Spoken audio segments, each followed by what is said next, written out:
म्हणजे इतके चांगले आईवडील मला मिळालं हे माझं खूपच चांगलं नशीब म्हणावं असं. आणि सायकियाट्रीचं मला आकर्षण होतं, कारण माणसं जगतात कशी, विचार कसा करतात याबद्दल खूप कुतूहल होतं आणि ते जाणून घ्यायचं होतं एका डॉक्टरी भूमिकेतून. त्यामुळे मी सायकियाट्री निवडलं. मला असं वाटतं की या मनोविकारशास्त्राकडे आणि मानसशास्त्राकडे तुम्ही सर्वांनी खूप निरागस नजरेने, स्वच्छ नजरेने पाहिलं पाहिजे. पुस्तकांमध्ये मी चिंता पुस्तक लिहिलं, ज्याला राज्यस्तरीय 2 पुरस्कार मिळालेले आहेत.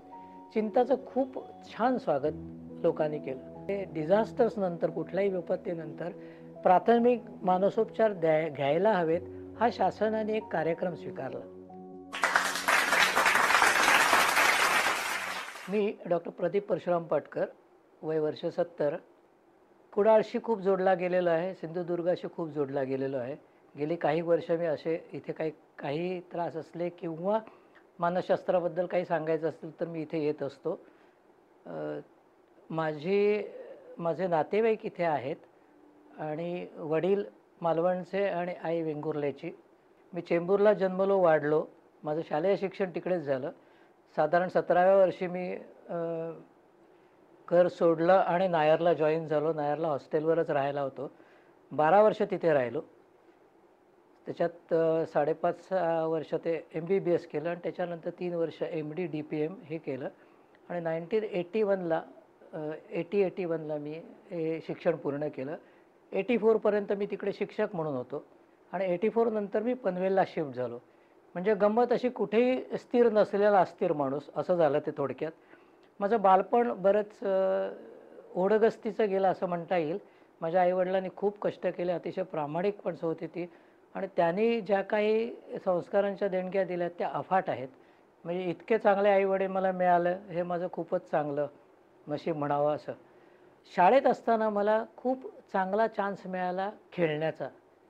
म्हणजे दुपारपर्यंत शाळा आटोपली की सगळा गृहपाठ करून टाकायचा. तो 3 वाजायच्या आत, 3:30 वाजायच्या आत करायचा आणि त्याच्यानंतर 4 ते जवळजवळ 10 मी ग्राउंडवर असायचो किंवा व्यायामशाळेत असायचो. मी मल्लखांब, आसने, जिम्नॅस्टिक्स, खो खो आणि ॲथलेटिक्स या 5 प्रकारात त्यावेळेला खेळत होतो आणि त्याच्यावर तालुकास्तरीय, राज्यस्तरीय, जिल्हास्तरीय आणि नॅशनल लेवललासुद्धा, राष्ट्रीय स्पर्धेतसुद्धा मला वेगवेगळ्या चॅम्पियनशिप्स मिळालेल्या आहेत. जवळजवळ 7 वर्ष मी त्या फील्डमध्ये होतो. त्यानंतर मी जेव्हा नायरला गेलो तेव्हा नायरलासुद्धा आम्ही टीम्स तयार केल्या आणि खूप खेळ माझं सेकंड MBBS पर्यंत चाललेलं होतं. हे सगळं सांगण्याचा मतलब हा की खेळाचा खूपच फायदा होतो. तुमची स्पोर्ट्समन स्पिरिट वाढतं, तुमची फ्रस्ट्रेशन टॉलरन्स किंवा सहन करण्याची जी ताकद आपण म्हणतो ती सहनशक्ती वाढते. तुम्हाला खेळ खूप काही निरोगी स्पर्धा शिकवतो. कारण आपण बघितलं की शैक्षणिक स्पर्धातून मुलं तेवढी निरोगी मनाची होतात असं नाही, विकसित मनाची होतात असं नाही दिसत. पण खेळामधून जी आलेली मंडळी ते बऱ्याचदा मला असं दिसतं की ती समाज हिताच्या दृष्टीने प्रयत्न करणारी मंडळी ठरतात आणि मोकळी असतात. त्यांना आपल्यापेक्षा कोणीतरी छान खेळतं याचा आनंद होतो, त्याचं मत्सर वाटत नाही, हेवा वाटत नाही, असं बहुतांशी मला दिसलं होतं. खेळाचा खूप फायदा होतो आणि तुम्हाला अभ्यास करत असताना सुद्धा तुम्ही, मला असं वाटतं की किमान 1 तास तरी खेळासाठी आणि व्यायामासाठी दिला पाहिजे. कारण त्याची खूप मदत अभ्यासासाठी सुद्धा होते. मेंदूच्या विकासासाठी त्याचा उपयोग होतो आणि मनाच्या विकासासाठी तरी मी मगाशी सांगितलं तसं होतं. त्यामुळे मला असं वाटतं की अभ्यासाचं निमित्त करून खेळ टाळावा असं करू नये आणि अभ्यासाचं निमित्त करून त्याचा खेळ बंद करू नये मुलाचा, असं मला एक पालकांना सांगावं असं वाटेल. 1 तास तरी त्यांना मोकळ्या मैदानात, आता मोकळं मैदान कुठून आणायचा विचारू नका, पण मोकळ्या मैदानात खेळलं पाहिजे. त्याचा खूप चांगला फायदा होईल असं मला वाटतं. जेव्हा मी MDला थिसिस घ्यायचं असं ठरवलं होतं की थिसिस आणि संशोधन करून तुम्हाला प्रबंध द्यावा लागतो आणि मग तुम्ही MDच्या परीक्षेला जाता. त्यावेळेला problem children in municipal schools, म्हणजे प्रश्न निर्माण करणारी मुलं, पालकांना जे प्रश्न आणि शिक्षकांना जे प्रश्न पाडतात त्यांच्या वागणुकीने, त्यांच्या भावनिक जीवनाने, त्यांच्या अभ्यासातल्या अप्रगतीने आणि एकंदरीतच त्रास वाटावा अशीची मुलं असतात, त्यांच्या संदर्भात मी संशोधन केलं. असं काही जण म्हणतात की हे संशोधन ह्यापूर्वी इतक्या नीट आणि व्यवस्थित झालेलं नव्हतं असं, पण त्याच्यातून खूपच काही इन्साईट्स मिळाल्या. लहानपणी मी ज्या ठिकाणी वावरलं त्या ठिकाणी दोन्ही जगं मला बघायला मिळाली. प्रामाणिक जगही बघायला मिळालं आणि गुन्हेगारी जगही बघायला मिळालं. आणि गुन्हेगारी जगताबरोबर त्यांच्या काही ज्या गोष्टी असतात, म्हणजे उदाहरणार्थ नखात ब्लेड घालून की पॉकेट मारणे वगैरे असल्या काही गोष्टीसुद्धा मी बघितल्यात, त्यांच्यावर वावरलं. पण तुम्हाला एक गंमतीची गोष्ट अशी सांगतो, की जेव्हा मी डॉक्टरीला गेलो तेव्हा या गुन्हेगारी जगतातल्याच लोकांनी मला सांगितलं, माझ्या मित्रांनी, की आता तू आमच्याबरोबर नको. तुझी लाईन वेगळी, आमची लाईन वेगळी आहे. तुला खूप चांगला मार्ग मिळाला आहे. तू तिथे जास्त रममाण हो. म्हणजे म्हणजे गंमत बघा, की आपल्याला असं वाटलं असतं, की गुन्हेगारी जगताने मला विचित्र मार्ग दाखवला असता किंवा त्यांच्यात घेतलं असतं. त्याने तसं केलं नाही. त्याने मला इनफॅक्ट वाचवलं आणि म्हणाले, "तू इथे हे चांगलं तुला मिळालं ते कर" म्हणून. MBBSला मी असताना माझ्या असं लक्षात आलं, की 3rd MBBS झाल्यावर, की मी माणसाच्या शरीराविषयी आता काही जाणतो. पण माणसाच्या मनाविषयी आणि मेंदूविषयी खूप डीप इन्फॉर्मेशन मला नाही आहे आणि तसं नसेल तर मी एक कंप्लीट डॉक्टर नाही असं मला वाटायला लागलं. आणि सायकियाट्रीचं मला आकर्षण होतं, कारण माणसं जगतात कशी, विचार कसा करतात याबद्दल खूप कुतूहल होतं आणि ते जाणून घ्यायचं होतं एका डॉक्टरी भूमिकेतून. त्यामुळे मी सायकियाट्री निवडलं आणि त्यानंतर मी पनवेलला प्रॅक्टिस करायला गेलो. याचं कारण रायगडमध्ये कोणीही रेसिडेंट सायकियाट्रिस्ट उपस्थित नव्हता. आणि त्यामुळे मला असं वाटलं, की एक ते कर्तव्य आहे तिकडे जाणं असंही वाटलं. आणि दुसरी गोष्ट, मी तिकडे गेल्यानंतर मला लोकांनी असं सांगितलं, की इथे तशी काही फारशी जरूर नाही आहे. तेव्हा माझ्या लक्षात आलं, की सायकियाट्रीची जरूर नाही असा एक तर कुठलाच विभाग नाही आणि कुठलाच प्रांत मिळणार नाही तुम्हाला. जिथे माणसं आहेत, जिथे मनं आहेत, तिथे मनस्ताप आहे. आणि त्यामुळे मला असं माहीत होतं, की इथे आहे, पण लोकांना जाणीव नाही आहे, की या गोष्टी असतात आणि या गोष्टी नीट होऊ शकतात. मोठ्या प्रमाणात मानसिक त्रासाविषयी अंधश्रद्धा होत्या. त्यामुळे मला काम करताना क्लिनिकमध्ये राहून काम करता येणार नव्हतं. तर क्लिनिक टू कम्युनिटी हा प्रवास करायला लागणार होता. म्हणून मी ठरवलं, की मी कम्युनिटीमध्ये मिक्स होईन. त्यांच्या वेगवेगळ्या लढ्यांमध्ये मी भाग घेतलेला आहे आणि त्याबरोबर मी त्यांना ह्या सगळ्या ज्या भूतबाधा आणि मग मनोविकार किंवा त्याच्यावरचे असलेले चाललेले जे अंधश्रद्धा अशास्त्रीय उपचार होते, त्याबद्दलचे जाणीव जागृती करण्याचा प्रयत्न केला. त्यासाठी मी बराच रायगडमध्ये फिरलो आहे आणि खूप काही सेशन्स घेतले शिक्षकांबरोबर, पालकांबरोबर, अनेक लोकांबरोबर. चळवळी होत्या आदिवासीच्या संदर्भात जी चळवळ चालू होती त्यात मी भाग घेतला आहे. वेगवेगळे वेठबिगार मजूर होते त्याच्या संदर्भात भाग घेतला आहे.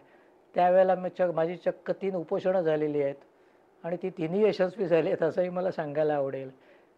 पेणला जेव्हा सेज स्पेशल एज्युकेशन झोन येत होता तेव्हा त्याच्या विरुद्ध जो संघर्ष झाला, कारण जमिनी जात होत्या लोकांच्या आणि इंडस्ट्रियलिस्ट ते घ्यायला पाहत होते, त्यावेळेलासुद्धा आम्ही खूप यशस्वी लढा दिला आणि सेज मागे घ्यायला लागला त्यानं आणि जमिनी परत द्याव्या लागल्या. आदिवासींच्या खूप प्रश्नांमध्ये एक फील्ड ॲक्टिव्हिस्ट म्हणून सुद्धा मला काम करावं लागलं आणि त्याच्यातून अगदी खरं सांगतो सुखदुःखाची जेवढी जाणीव पुस्तकातून झाली नसती तेवढी व्यवहारातून झाली, प्रत्यक्ष जगणं बघून झाली. आणि त्यामुळे मन विकसित करण्याचा एक खूप मोठा चांगला उपयोग रायगड जिल्ह्याने, म्हणजे रायगड जिल्ह्यामुळे माझा झाला. मला ते सगळं कळून आलं. बऱ्याचशा गोष्टी अशा कळल्या, की माणसाचं जगणं हे खूप वेगवेगळ्या प्रकारे कष्टप्रद आहे आणि त्याशिवाय वेगवेगळ्या माहिती नसल्यामुळे, अज्ञानामुळे आणि वेगवेगळे जुने ग्रह डोक्यात असल्यामुळे माणसं दुःखी होत राहतात आणि ते दुःख त्यांचं जीवनभर चालतं. दुःख आहे माणसाला, त्या दुःखाचं पुन्हा तो दुःख करतो आणि त्याला उपाय आहेत. म्हणजे एक चांगलं जीवन शक्य आहे. हे मला माझ्या मानसशास्त्रांनी सांगितलं, मनोविकारशास्त्राने सांगितलं आणि त्यामुळे मी लोकांना असं आवाहन केलं, की जिथे-जिथे तुम्हाला असं वाटतं, की भूतबाधा आहे, मंत्रतंत्र आहे, कोणीतरी दुष्ट लावली आहे, कोणीतरी वाईट करणे केले आहे, हे सगळं सोडून द्या. या सगळ्या गोष्टी खऱ्या नव्हेत. आपल्याला या गोष्टी नीट करता येतात आणि तसं सायन्स आहे. गंमत अशी आहे, की 1978 to 80 मध्ये मी हे जे बोललेलो आहे, त्यावेळेला मी प्रबंध केला आहे तो नायर हॉस्पिटलमध्ये राहून केलेला नाही. मी त्या ठिकाणी गेलो आहे, त्या स्कूलमध्ये गेलो आहे, त्या गोवंडीपासून ताडदेवपर्यंतच्या झोपडपट्ट्यांमध्ये गेलो आहे आणि तिकडे जाणीव जागृती करण्याचा प्रयत्न केला. त्यातून एक खूप चांगलं दर्शन मला मिळालं, की काय मोठ्या प्रमाणात मनाच्या जाणीवा विकसित न झाल्यामुळे आणि ज्ञान न मिळाल्यामुळे माणसं खूप अस्वस्थ, दुःखी राहतात आणि आयुष्यभर राहतात. व्यसनग्रस्तांच्या बाबतीत मी काम केलं होतं आणि मला असं लक्षात आलं, की व्यसनं सोडवता येतात. पण व्यसन सुटत नाही याचं कारण ते नुसतं काय मानसिक अवलंबित्व नाही, ते व्यसनी ठरवतो म्हणून व्यसन करतो असं नव्हे, तर व्यसनी ठरवतो मानसिक अवलंबित्वामुळे, पण शारीरिक अवलंबित्व असतं. मनाने जरी ठरवलं आजपासून घ्यायचं नाही, तरी शरीर सांगत राहतं 2 दिवसात, 3 दिवसात, 4 दिवसात आणि माणूस पुन्हा व्यसनाकडे वळतो. तर या संदर्भात व्यसन हा आजार समजला पाहिजे. ते त्याची कोणाची चैनबाजी किंवा त्याचं वाईट वागणं असं नाही आहे ते. हा एक संदेश देण्याचा मी प्रयत्न केला. मी महाराष्ट्र अंधश्रद्धा निर्मूलन समितीचा उपाध्यक्ष म्हणून काम केलं आहे आणि त्यातसुद्धा माझा सर्वात मोठा भर हा राहिला, की देव असेल, देव नसेल ह्या प्रश्नात पडण्यापेक्षा आपल्याला जे प्रश्न आहेत ते आपण आपल्या बुद्धीने, आपल्या विचारांनी आणि ज्ञान मिळवून सोडवले पाहिजेत. तसं करता आलं तर खूप चांगलं आणि विवेकी विचार पद्धतीचा प्रसार मी त्यातून केला आहे.